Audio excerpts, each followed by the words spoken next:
Hey, how's it going? It's Tommy Gentleman here. If you're here for the first time, then yes, that is my real name. And this video is not only going to share with you the 3 ways, and there really are only 3 ways that we can do marketing, but it's also going to share with you the number 1 thing, the golden nugget, the big secret on what you should do and how to figure out what your next move is with your digital marketing. And I have some exciting news to share with you today because this is the very first video that I'm recording as the official owner of Tide 55, the digital marketing agency. Yes, the cat is out of the bag. It's something that I've been planning now for a number of months and wanted to do for a number of years, but the opportunity opened up for me and everything was kind of sped up due to the pandemic. And so here we go. The business is now official and we help business owners like you reduce their stress and overwhelm and increase their revenue by using digital marketing. We have an Instagram profile I started up a few days ago. If you want to go and get more tips and advice on digital marketing and on business growth, then go to Instagram and follow the account tide.55. All right, daily updates and information that's going to help you and your business. All right, back to the video. So what are the 3 ways that we can do marketing? So first of all, we have the pattern interrupt form of marketing. Now this is where our prospect or our future customer is just going about their day, just doing their normal thing, and bam, they see your content, they see your brand, they see your message, and they see your offer. That is pattern interrupt marketing. Now in the olden days, this would be pretty much signage, right? Signs by the side of the road, billboards, hoping that your prospect would see that billboard as they were walking by or driving in their car, or they stop at the traffic lights, or they're waiting to cross, and they look up and they go, oh, cool, okay. There's the information, there's the brand, there's the message, there's the offer. And the modern day equivalent of this pattern interrupt marketing is, for example, on Facebook, when you're just doing your thing, you're scrolling through your Facebook and you're checking things out and you go, oh, okay, cool, that person's doing that and that person's up, well, I like that video. And then bang, there it is, the advert, the branding, the message, the offer, and it comes up and it interrupts what you were doing. Now, of course, the objective of using this pattern interrupt type marketing is that we stop someone in their tracks and we remind them that they desire our product or service. We remind them that they were thinking this the other day and that we are the answer to their problem or pain. We remind them that there are nice things that they can do to feel better or to change something in their life and that we can help them with that. So we're just tapping into thoughts that have already happened but aren't happening there and then necessarily. These aren't things when they pick their phone up, they're going, oh, I really want to see an advert for like toothpaste today. And then bang, there it is. Perfect, just what I needed when I was scrolling through aimlessly. That is not how the psychology works. So with the pattern interrupt marketing, we do have to play a little bit more of a value-led game, a bit more of a value strategy. We have to be able to take that split second that we get, and that's all we get, to capture that person's attention and then start to build a relationship so that eventually when they want to go and do the thing that we can do for them, the product, the service, the experience, it is us that they come to. It is us that they trust. It is us that they think about. And so that's why with your Facebook ad strategy, and if you're not doing Facebook ads, then you should be. They're not only very practical and that's where the attention is, but also they're extremely good value in terms of return on investment. And you can experiment with budgets as little as £1. It's crazy. I mean, if you're not doing it, you should. And if you need some help, reach out. I might be able to help you with that. Yeah, your Facebook ads, that's what they are. And that's why there needs to be a bit of a long game involved where you can build a bit of a reputation, a bit of a relationship with your prospects and nurture that relationship so that eventually they come to you. And that is the second way that marketing is done. It's when the prospect comes to you because they are searching for that solution. Now, the most common place that this takes place now is on Google search engines. People go in and they go, right, what's my problem? What do I need to do? What do I need to find out? Who do I need to speak to? Or what do I need to see? And they type it in and they are presented with a list of different options. And if your presence on there is weak, then obviously you're going to lose out to your competitors, because it quite literally is about, I want to get this one thing, boom, there's your options. Which one are you going to choose?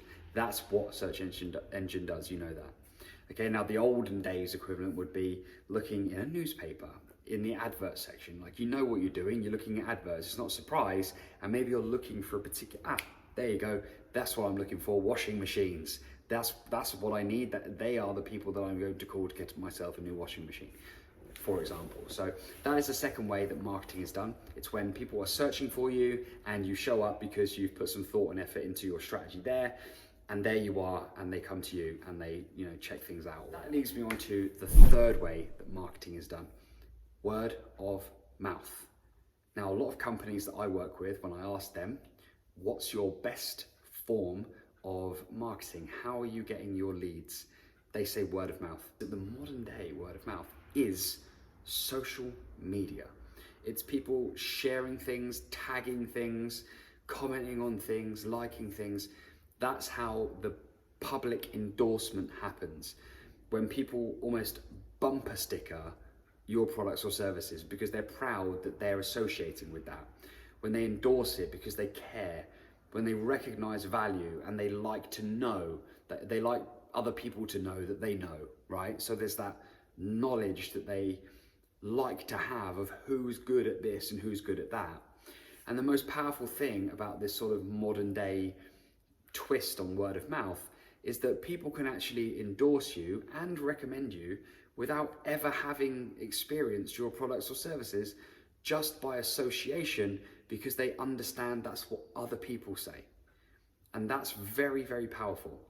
And so that is why there needs to be a social media, organic social media strategy for your company. I've said it many times and I'll say it again. You have to have organic content going out on a regular basis.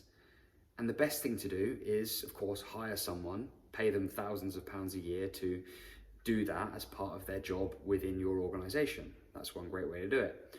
But if you don't have the resources or you don't want to employ someone, then outsource it to an agency. Does anybody know one? And if you want any help with that, obviously reach out and I'll see if I can help you. Hire or outsource really is going to be the easiest thing to do.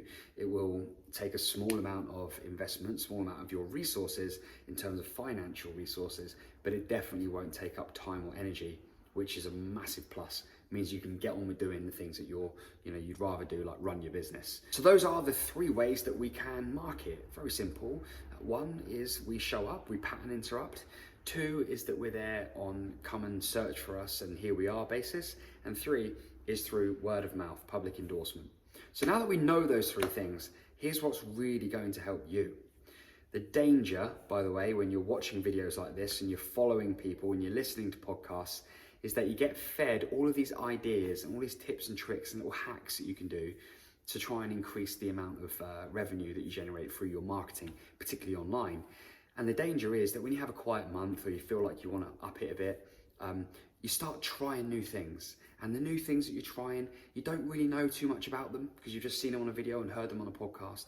But you start doing them, they take a massive amount of energy and a massive amount of time, and they might even cost you because you might have to invest some money in the ads themselves or in the process itself. And in doing that, you deviate further and further away from what is actually going to work and what is actually going to increase revenue and get you the goals that you want in the first place. And so instead of trying to do all these new things and getting overwhelmed by those things and losing valuable time and energy of not knowing who to listen to and whatever, my advice is going to be very different to what you're going to hear. My advice will be this: nobody knows your business better than you do. Nobody that you follow, nobody that you listen to on a podcast, nobody that you watch on videos, certainly not me, knows your business better than you do. And so my intervention today on your thinking would be this: I invite you to really look at the last 18 to 24 months of revenue in your business and ring round the 3 most successful months, the months where you increased your revenue, where they were the highest over that 18 to 24 month period. And then start looking at what you were doing back then. What marketing strategies were you doing? How did that income arrive in your bank account? Because when we're trying all these new things, we just lose sight of what works really, really well already. And it's those things that we should lean into. It's those things that we should leverage and do more with. We should improve them, yes, of course, but we should do more of those things. And this is exactly why when companies and business owners like yourself work with me, we focus on the most powerful places that we can spend our time, energy, and money, but really figuring out where our energy, time, focus, money is best spent to bring the exact thing that we're looking to do, which is increase revenue. There's no point in doing it just for fun, okay? Fun is important, but so is revenue, and so is making sure that you've got your time and energy back and protecting that. Very important to know what it was about those months that made them so great, and then repeat those things. And this is not a sexy message, right? This is a very simple message, but I don't know about you, I like to keep things very simple. In fact, there is a saying, when you want to impress people, do lots of complicated things. But when you want to help people, just do one thing, a very simple thing, really, really well. So that brings me to the end of the video. Thank you so much for watching. Any questions, do send them through to me. You can either comment underneath the video or you can send me an email. The best place to do that would be tommy@tommygentleman.com. All right, make sure you hook up with tide.55 on Instagram for regular posts and tips, and I will see you in the next video. See ya.